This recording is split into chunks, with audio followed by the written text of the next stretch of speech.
제자훈련과 목양사역의 행복이라는 주제로 말씀드리기를 원합니다. 우리가 잘 아는 대로 주님의 지상명령 마태복음 28장 18절로 20절 우리 함께 읽도록 하겠습니다. 예수께서 나와 말씀하여 이르시되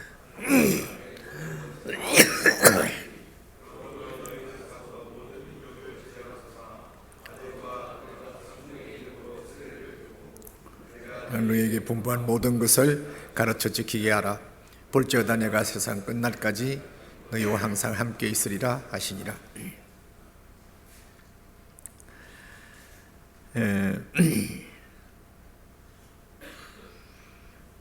제자 훈련은 목회의 본질 중에 본질이라고 봅니다. 왜냐하면 우리를 향해서 너희는 세상의 소금이요 세상의 빛이라고 했지 않습니까?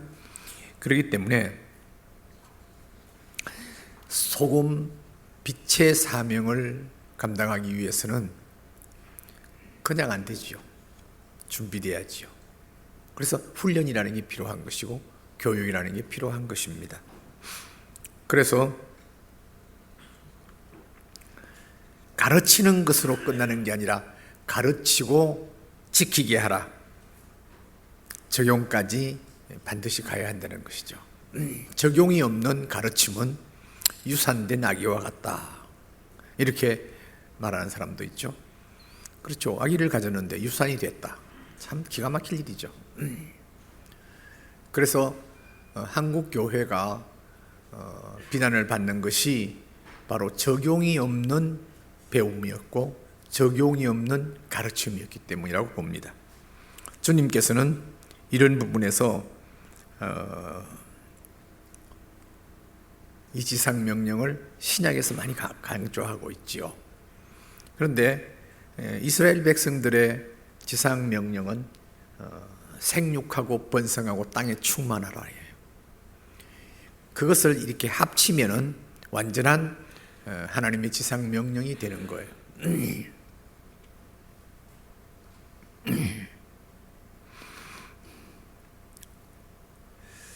그래서 현대 교인이든 그동안에 성도들이 주일만 와서 예배 드리고 그 다음에 주중에 아무런 훈련이라는 것이 없었습니다.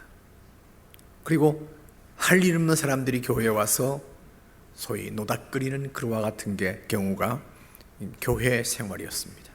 그러나 사실상은 삶에 있어서의 사명을 감당하기 위해서 훈련이라는 게 절대적인 거죠.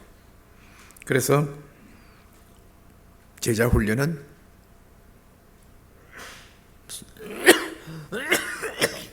목회의 본질 중에서도 본질이라고 볼 수가 있습니다. 참 제가 부산 세종학교에 처음 부임했을 때에 바로 천년 훈련과 교육이 없는 상태에서 주일만 지키는, 그러다 보니까 설교에만 의지하는데 목사님께서 설교에 대해서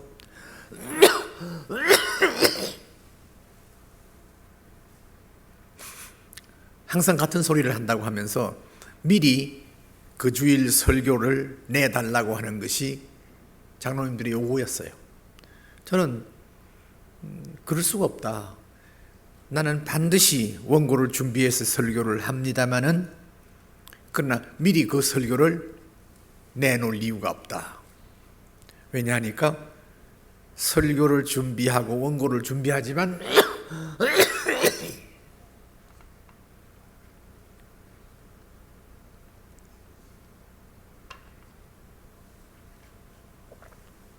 설교 중에도 성령께서 말씀하시는 게 있기 때문이다.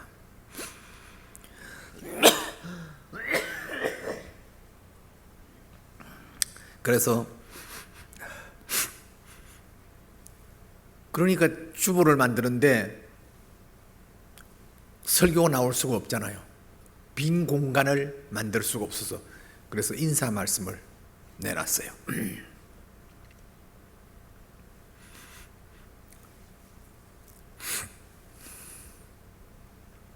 처음에는 장로님들이 그게 저한테 대단히 못마땅했던 것 같습니다. 그래서 이유가 뭐냐 물었더니 그 전에 목사님이 나가신 지 2년 된 사람이 그 전에 목사님이 제목은 바꾸지만은 본문은 바꾸지만은 내용은 항상 같은 소리를 한다. 지겨워서 미리 내놔라. 참 어떤 면에서 목사님이 장로님들 앞에 물 있어요. 괜찮아.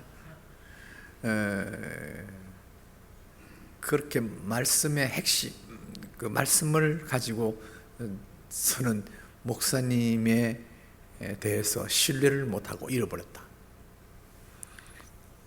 진짜 참말로 그분이 보니까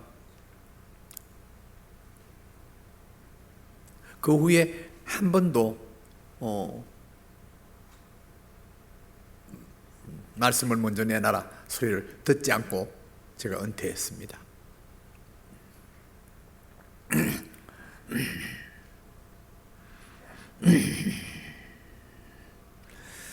그래서 성도들은 성도가 아니라 모든 사람이 편하게 살기를 원하지 않습니까? 편하게 산다.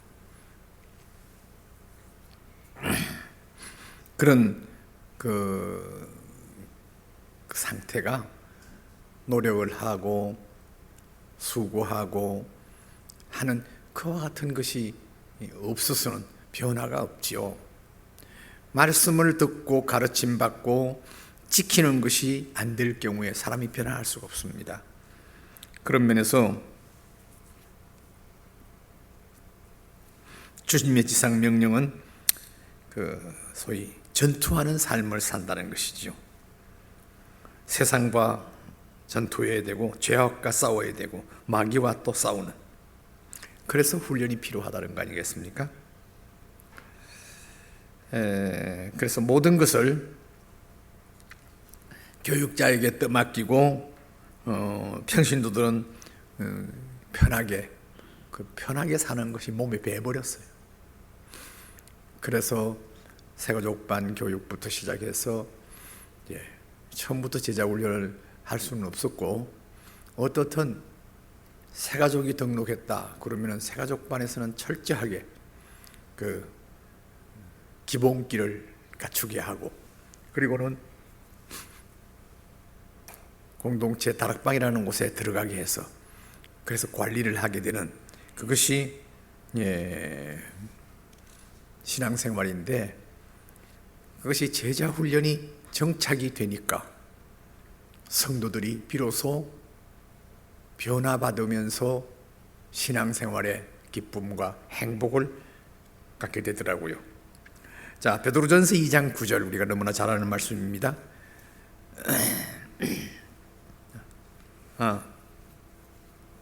마태복음 28장 18절로 20절부터 먼저 할까요? 베드로전서 2장 9절이 이건 했죠. 베드로전서 2장 9절 다시 내주세요. 다 같이요. 그러나 너희는 택하신 족속이요 왕같은 제사장들이요 거룩한 나라요 그의 소유된 백성이니 이는 너희를 어두운 데서 불러내어 그의 기이한 밑에 들어가게 하신 이의 아름다운 덕을 선포하게 하려 하심이라. 하나님 앞에 택함 받았고 그것이 결과적으로 왕같은 제사장의 위치까지 서게 된 것이죠. 그러니까 그 위치에 사는 삶으로서 구체적으로 이제 신분에 맞는 삶을 살게 하기 위해서 훈련이 필요했던 것이죠. 그리고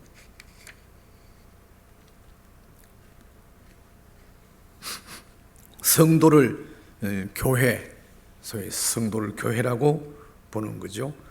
고린도전서 1장 2절로 3절 다 같이요. 고린도에 있는 하나님의 교회 곧 그리스도 안에서 거룩하여지고 성도라 부르심을 받은 자들과 또 각 처에서 우리의 주 곧 그들과 우리의 주 되신 예수 그리스도의 이름을 부르는 모든 자에게 하나님 우리 아버지와 주 예수 그리스도로부터 은혜와 평강이 있기를 원하노라. 고린도에 있는 교회가 무엇인가? 교회, 에클레시아, 다 듣고 알고 있죠. 건물도 조직도 아니고 바로 성도의 공동체를 교회라고 합니다. 그러니까 건물을 갖든 안 갖든 집에서 하든 어떻든 교회는 바로 성도를 교회라고 정리할 때에 두 가지로 정립하게 됩니다. 세상으로부터 부름받은 하나님의 자녀, 하나님 백성의 공동체, 특권의식이 있죠. 그리고 뿐만 아니라 하나님의 자녀라고 하는 이 공동체의 그 존재, 그리고 그것으로서 끝나는 것이 아니고 세상으로부터 부름받은 하나님의 자녀, 하나님의 백성의 공동체인 동시에 세상으로 보냄받은 파송된 제자의 공동체, 소명의식이죠. 이와 같은 교회라고 하는 성도의 그 가치,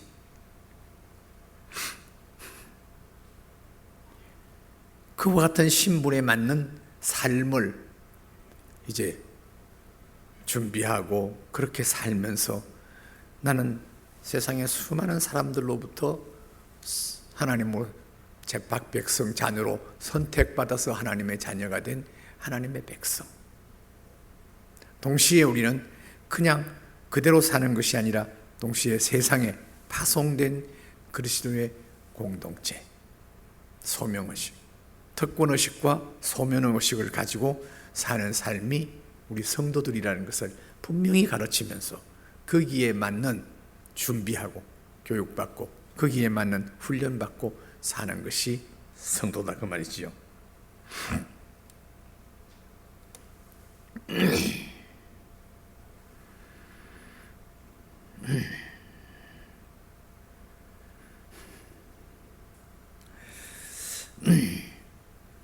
그 당시만 하더라도 서울과 부산에, 서울에 살다가 내려와서 부산에 정서가 그래서 평상복이 보살복이에요. 평상복이 숙색 바지, 숙색 평상복이 그래요.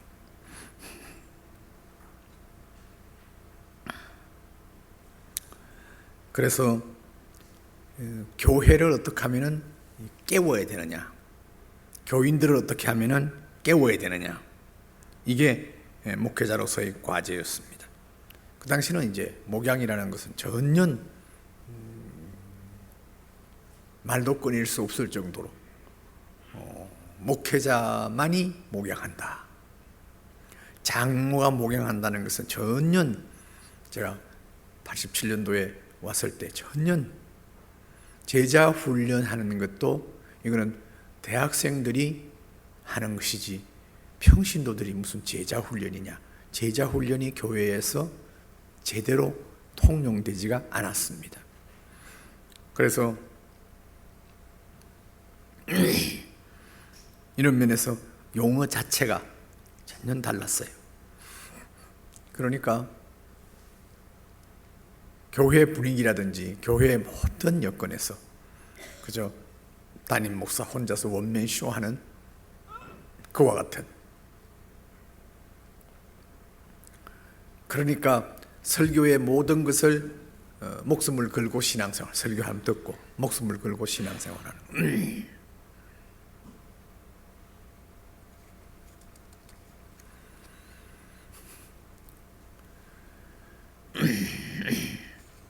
그래서 제자 훈련한다고 볼 때에 성도들이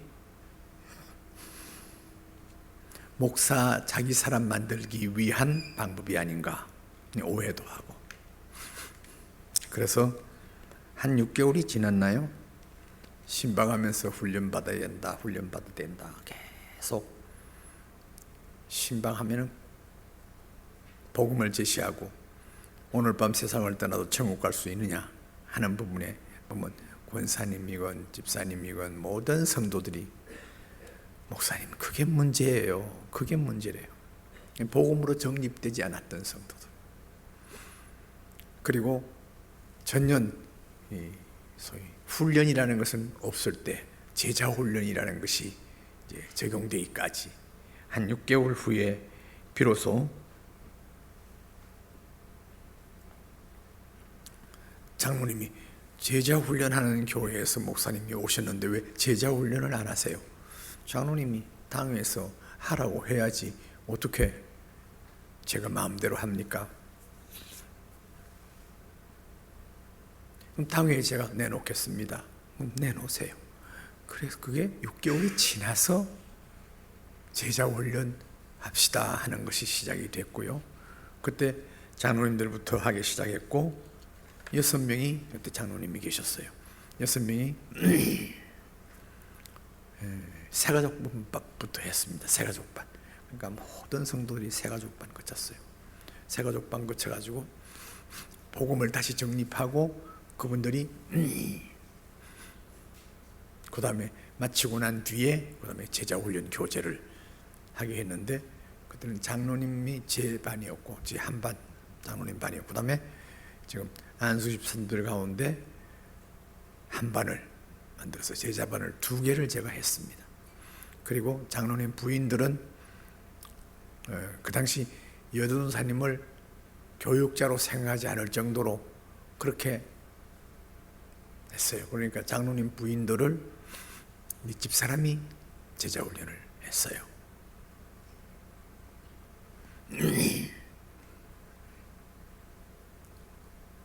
그래서 제자훈련을 하면서 참 그 당시 지금 살아계신 분이 2분이 있습니다만 열심히 했어요. 성경을 암송하라고 그러면 열심히 암송했고 그래서 책을 읽으라고 그러면 열심히 읽었고 그렇게 해서 장로님들이 제자훈련의 모범을 보이기 시작하니까 성도들도 이제 하기 시작한 거예요. 그러니까 장로님들이 항상 먼저 호산나 교회가 그래서 그 당시 부산 세종왕교회가 그래서 이제 새롭게 2000년도 들어가면서 공모를 했죠.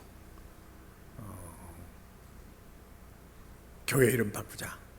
왜냐하니까 중앙교회가 갈라져 가지고 세중앙교회로 해놨는데 세중앙교회라는 교회가 시내 중심에 있는 게 아니고 이 지금 변두리에 있단 말이에요. 변두리에 하단이라는 곳에 있다 보니까 그 하단에 있는 교회가 어떻게 중앙이냐 세중앙 그러니까 아예 그 중앙교회와 세중앙교회가 갈라져서 싸워서 나와서 했다는 것을 아예 간판부터 만들어 놓고 그렇게 다닌다는 게 그게 어떻게 그게 좋을 수가 있어요. 그래서 이름 바꾸자는데 다 동의를 했는데 무슨 이름으로 바꾸느냐 하는 게 문제였어요. 그래서 이제 정책당회를 하면서 경주로 갔습니다. 경주로 가서 아무리 논의해도 들어온 그 이름 나온 많은 이름들이 나왔는데 그걸 가지고 하나로 통일을 시키는데 도무지 그때 장로님이 8분이었는가 그런데도 안 돼요. 안 되는 거예요. 참 그때 제가 마지막 끝나는 날이 되는데 새벽에 호산나 찬송이 많이 있지 않습니까? 많이 있는데 그 호산나 찬송이 소리가 아주 대단한 그런 찬양이 들리는 거예요. 그래서 그 찬양 소리에 깼어요, 제가. 그래서 옆에 있는 집사람한테 당신 찬양 소리 못 들었나니까 못 들었대. 그 이상하다. 나만 들었어요. 그래서 또 잤어요. 자는데 또 다른 호산나 찬송이 또 들렸어. 그걸 깼어요. 깨가지고 물었더니 집사람 모른대. 3번째 깨가지고는 그때 제가 생각하기 시작했어요. 아, 호산나. 그래서 일단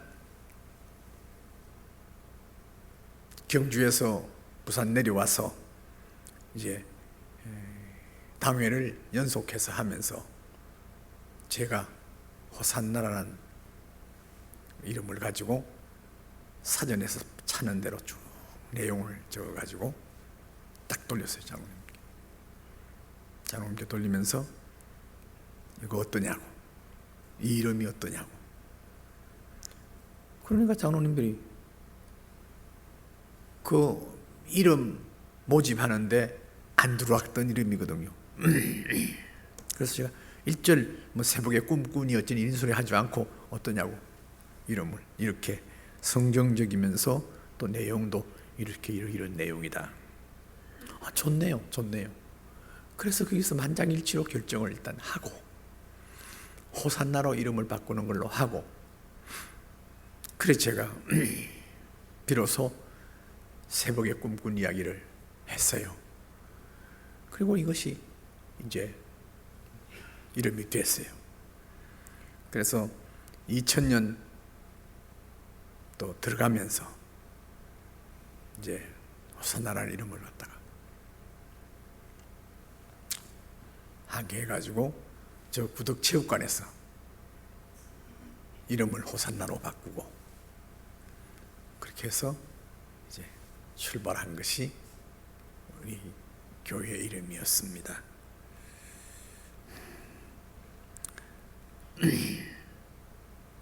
갈라디아 4장 19절 한번 보십시다. 나의 자녀들아, 너희 속에 그리스도의 형상이 이루기까지 너희를 위하여 해산하는 수고를 하노니. 참 이 목회는 사실은 해산의 수고를 하는 것입니다. 바울이 그 성도들에게, 소위 갈라디아 성도들에게 이게 그리스도 형상이 그 속에서 이루어져서 주님의 제자가 되기 위해서 하는 모든 일이 해산의 수고다, 이렇게 보는 거죠.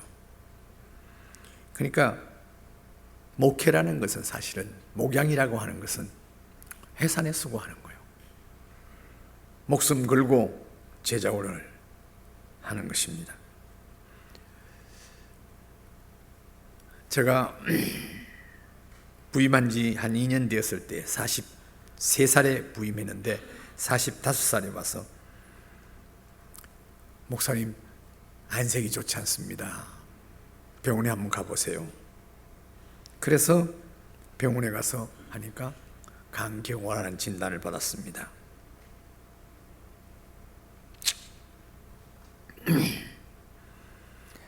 지금 간경화에 대해서 약이 있나요? 그 당시 약이 없었어요.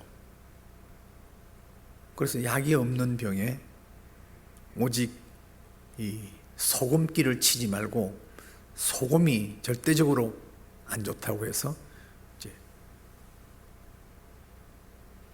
아주 맨 음식을 먹는 거예요. 그게 참으로 세상에 제일 맛없는 반찬이 소금 안 친 반찬입니다. 먹을 수가 없어요. 그래서 일주일을 딱 그렇게 먹고 보니까 이 사는 게 아니더라고요. 이게 사는 게, 이게 음식 먹는 즐거움이 있어야 되는데 음식 먹는 즐거움은 전혀 없으니까 기도하면서, 하나님, 내가 약도 없는 병, 이 음식을 소금도 안 쳐서 먹는 이 음식, 이게 해야 돼. 사는 게 아니지 않습니까? 목사가 살기 싫다고 자살을 할 수 없고, 내가 음식을 맛있게 먹다가 하나님 앞에 가기를 원합니다. 그래서 소금 치지 말고 해달라고, 음식 해달라고. 아니, 그 의사가 사람 생명 주장하는 게 아니야. 그래서 소금 쳐서 맛있게 음식을 먹다가 천국 가는 게 낫지. 이건 무슨 난 그렇게 못해.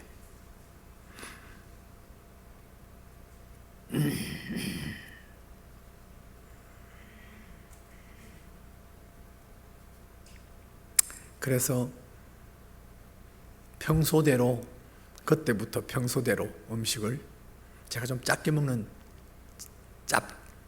짜게 먹는 그런 습성이 있어요. 그래서 그대로 먹었어요. 그대로 먹고,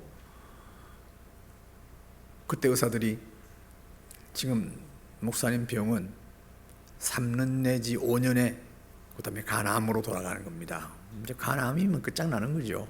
그래서 좋습니다.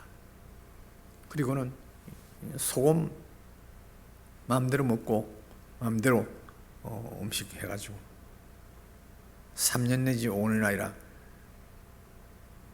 30년이 지나도 지금 제가 존재하고 있습니다.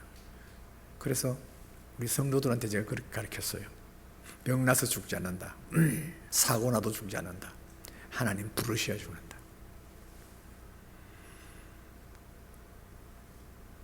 하나님이 불러주셔야 가는 거예요. 내가 죽으면 어떡하냐.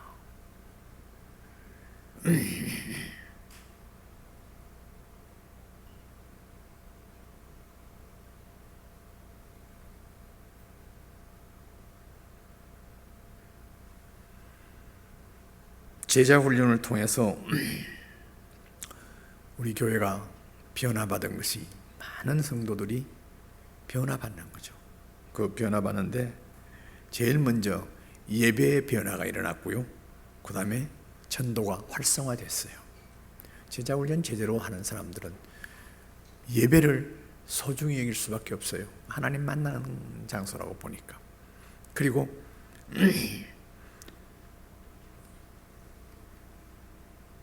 그리스도의 제자는 복음을 전하는 거죠. 그래서 전도의 활성화가 됐어요. 그래서 전도주일 하루만 보통 하는데 우리는 3일을 계속 전도 집회를 한 거예요. 그러니까 내가 전도받은 대로, 제자 훈련 받으면은 나한테 복음을 전하는 대로 나도 복음을 전하는 거예요. 그러니까 온 교인들이 전도하는 데에 목숨을 거는 거예요. 이게 바로 교회가 아닌가 그렇게 봅니다. 교회는 열매를 맺고 생명의 열매를 맺는 거예요. 그래서 하나님께서 저를 통해서 전도를 많이 하게 했어요. 지금도 제가 전도를 끊임없이 합니다. 근데 목회할 때하고 안 할 때하고 또 다른 게, 그 사람의 사는 동네에서 가깝게 이렇게 데리고, 성도를 데리고 교회를 가져야 되는데 그게 안 되잖아요. 그런 면에서 참 안타까울 때가 있습니다.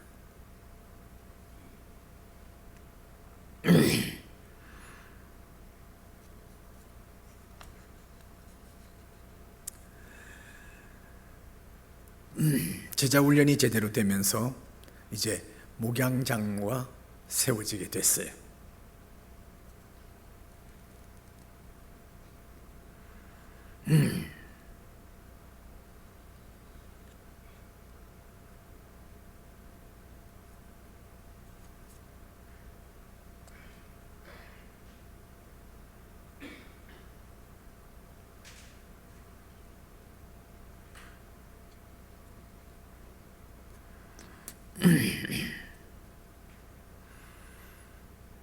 그러니까 목양의 장로님들이 전적으로 이제 헌신하면서 교회가 필요한 돈을 지출하는 이런 부분에 있어서 지금 이 교회 옆에 있는 4,566평 부지를 소위 계약하게 된 것입니다.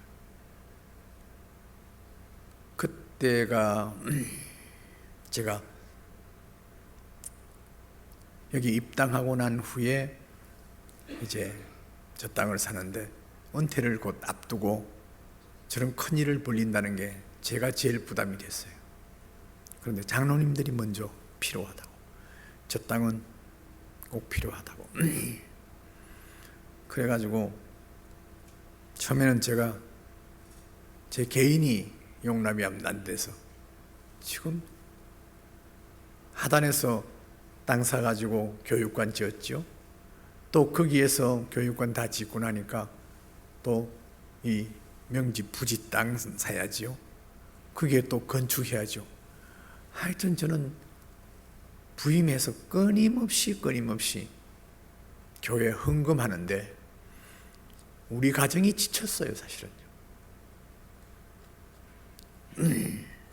목사가 본을 보이지 않으면 또 안 되잖아요. 그러니까 내 작정하고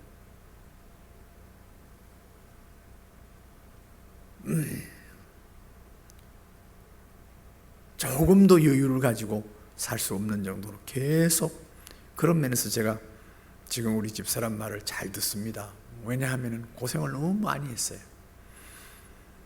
한 번은 그래요. 자기한테 100만 원 정도만 돈을 가지고 있다면 한이 없겠대요. 교회가 이 정도로 교회를 세웠고 했는데도 자기는 돈 100만 원이 여유가 없대요. 그럴 수밖에 없는 게 작정해놓고 계속해서 헌금. 그러다 보니까 하나님께서 우리 일용할 양식과 자녀 교육 모든 게 하나님께서 해주셨어요.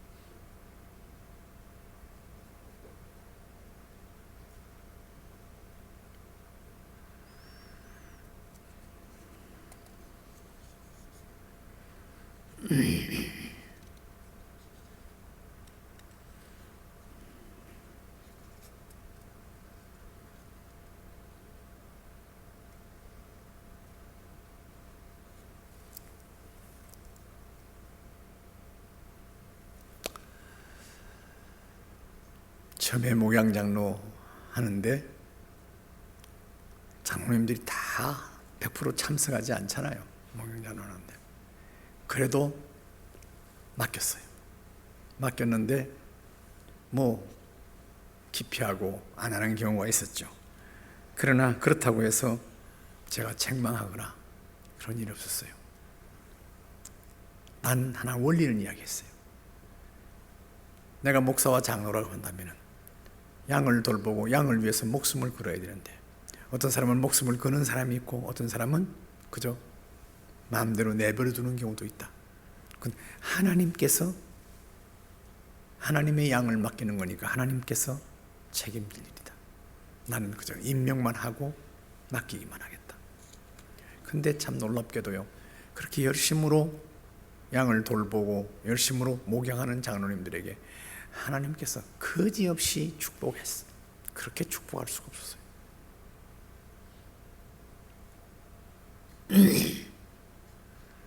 어떤 장로님은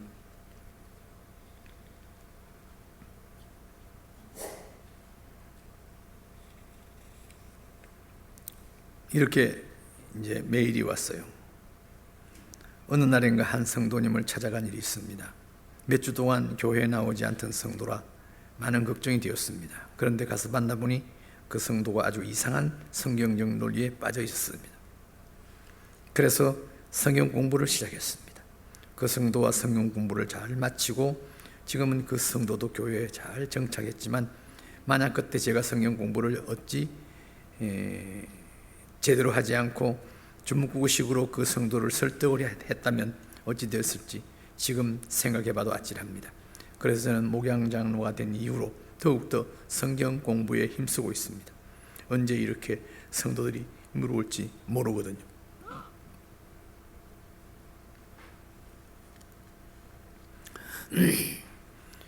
목양장로를 어떻게 감동시킬 것인가?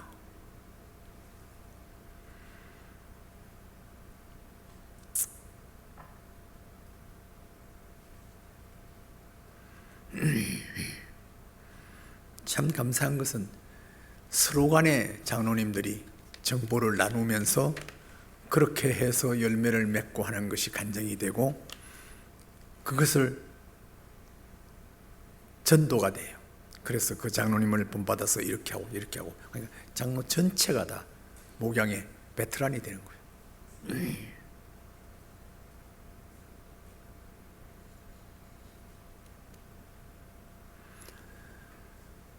부담스럽게 생각하는 장로님에게도 다 맡겼어요. 안 맡기면 되지 않느냐? 아니요.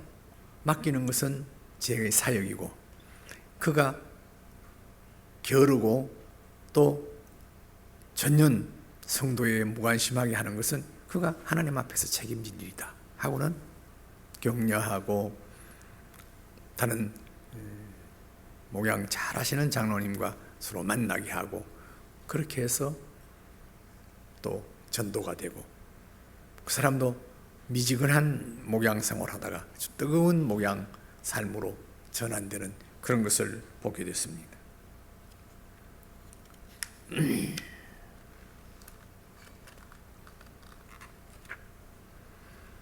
그래도 담임 목사가 해야 될 일이 그들을 격려하는 일, 설득하는 일,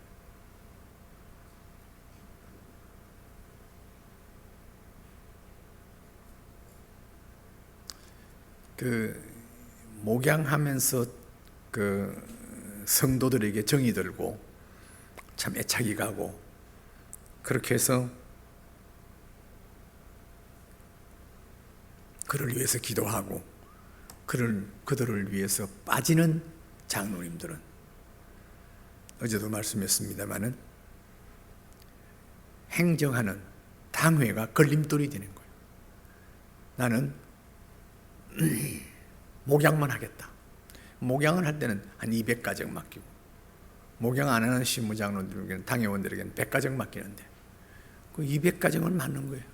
그것이 오히려 그것이 더 행복하다는 거예요.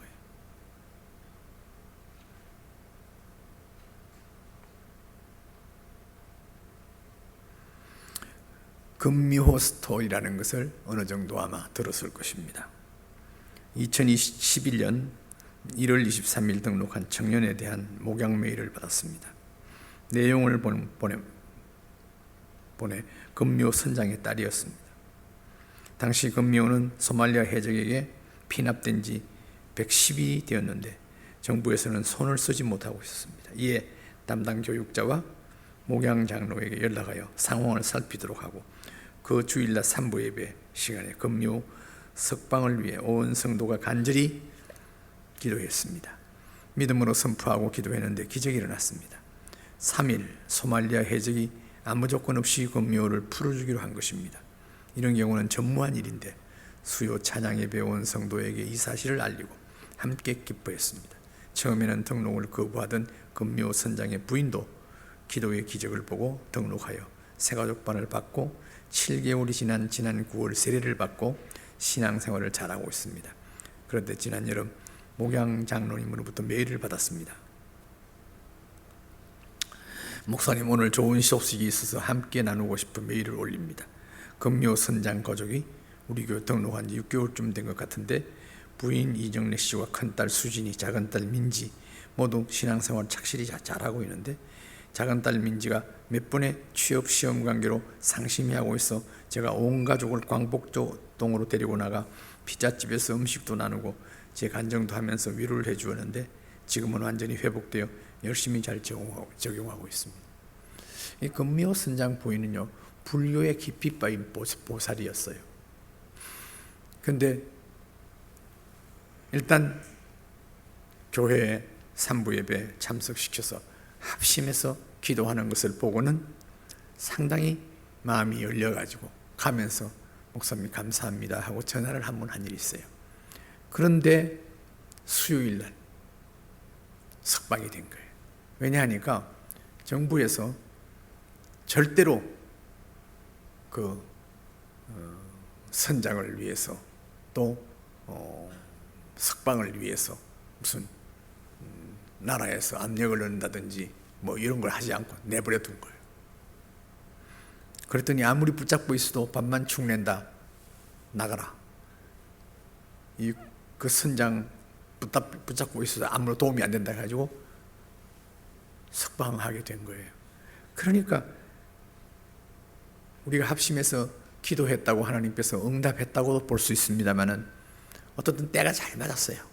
때가 잘 맞아가지고 목양 장로님이 그를 케어하고 지금 외국 가 있습니다만은 양 장로님, 양찬호 장로가 아마 그랬을 거예요.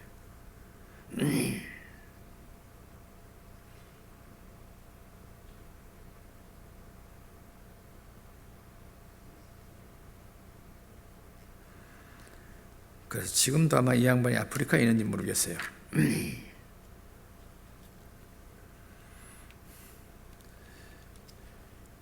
제 강의가 10시 10분에 마치죠. 10분 남았죠. 그 당시는 메일이 주로 주고받고 했을 때입니다. 그런데 지금은 이제 카톡이 있으니까 전혀 아마 달라졌어요.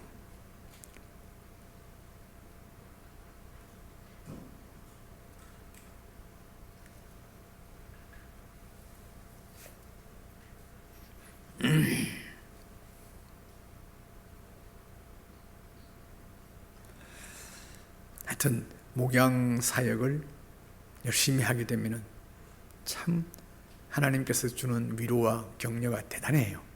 그가 변화되고 새롭게 되고 또 바뀌어지고, 지금도 금미호 선장은 아마 귀국했다는 소리를 못 들었어요. 알고 있어요, 누가? 없지요.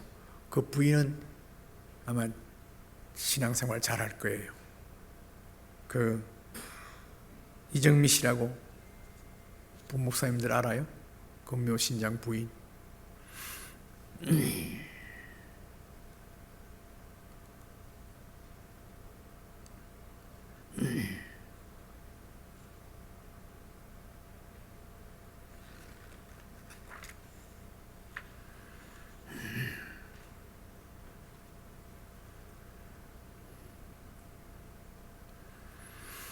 목양하는 장로님도 행복하고 또 그 사역을 위해서 함께 동력하는 목사도 행복하고, 목양 사역이라는 게 하나님께서 주시는 은혜와 축복이 바로 이런 거라고 봅니다. 한번 여러분들이 맡은 이제 그 공동체 아마 새로 편성이 될지도 몰라요. 그래서 교육자와 장로님들이 팀이 되어서 그 교구를 케어하는데, 그게 하나님께서 하시는 놀라운 은혜, 그걸 경험하게 되면서 하나님의 놀라운 은혜가 어떻게 역사하는가 하는 것을 체험하게 되면 새로운 영역에서 눈이 열리고 새로운 영역에서 귀가 열리고, 바로 이게 바로 목양장로구나. 장로님이 그렇게 행복할 수가 없습니다. 그걸 보는 목회자도 그렇게 행복한 것입니다.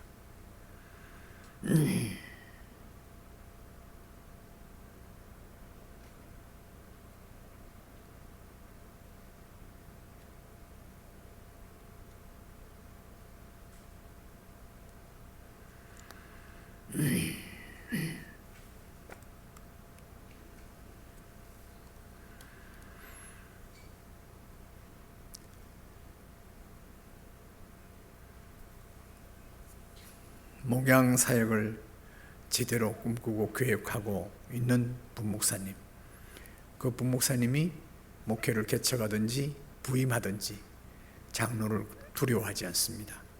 참으로 귀한 동력자다, 그렇게 보는 거예요.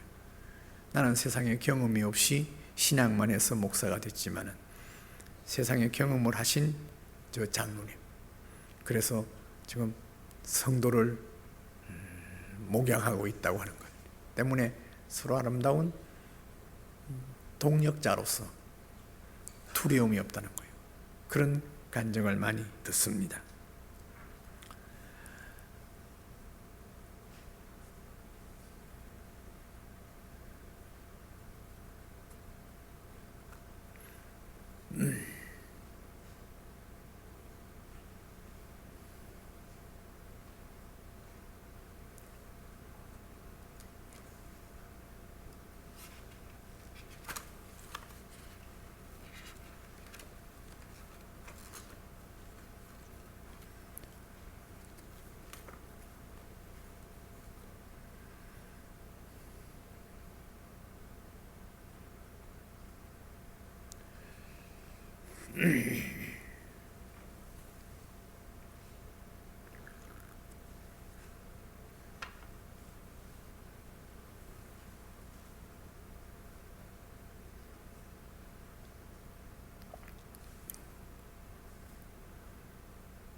김명성 목사 하지 않았어요?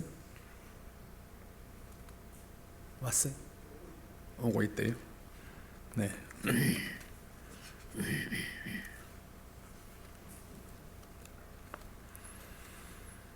네.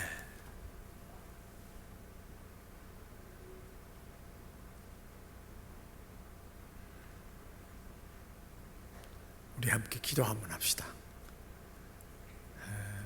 이제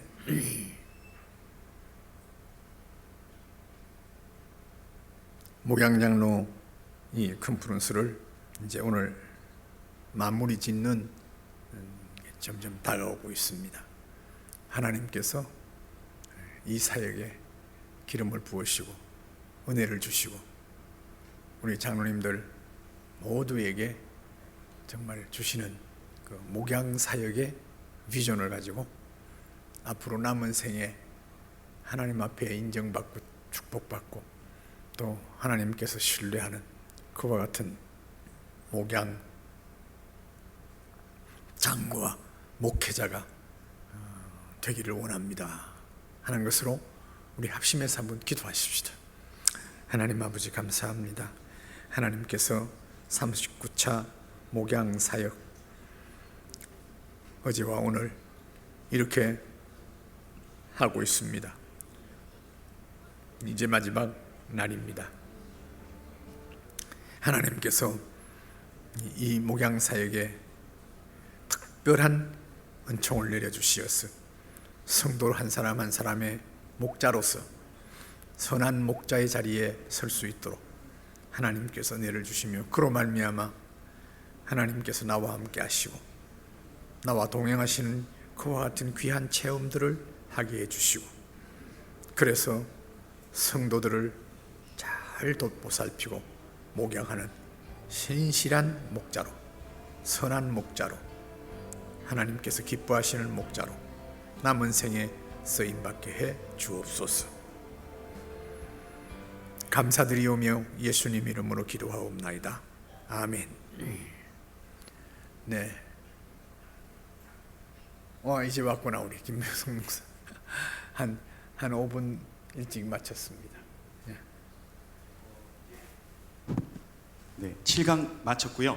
11시 20분까지 간식이 준비되어 있습니다. 그래서 또 카페에 가셔서 간식 좀 드시면서 또 화장실 한번 다녀오시고 11시 20분 정확하게 8강 이 자리에서 시작하도록 하겠습니다. 간식 시간입니다.